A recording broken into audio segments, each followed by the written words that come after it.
ഇന്ന് ഞാൻ വന്നിരിക്കുന്നത് ഒരു ബീഫ് പെപ്പർ റോസ്റ്റിന്റെ റെസിപ്പി ആയിട്ടാണ്.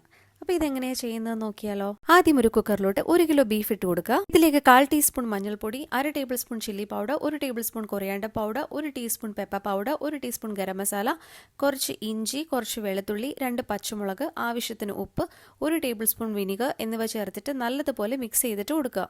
എന്നിട്ട് കുക്കർ അടച്ചു വെച്ചിട്ട് ഒരു 6 വിസിൽ വരുന്നത് വരെ നമുക്കിത് കുക്ക് ചെയ്തിട്ട് എടുക്കാം. ഇനി ഒരു കടായിലോട്ട് 3 ടേബിൾ സ്പൂൺ ഓയിൽ ഒഴിച്ചു കൊടുക്കാം.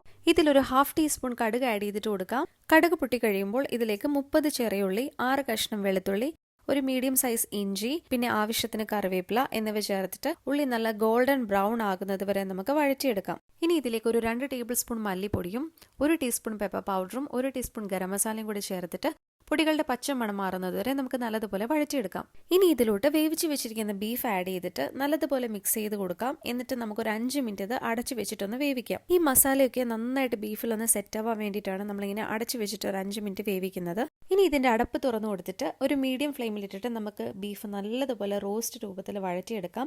അങ്ങനെ ബീഫ് പെപ്പർ റോസ്റ്റ് ഇവിടെ റെഡി ആയിട്ട് വന്നിരിക്കുകയാണ്. അപ്പോൾ എല്ലാവരും ഈ റെസിപ്പി ഒന്ന് ട്രൈ ചെയ്ത് നോക്കുക. And please do comment your feedback. Thank you.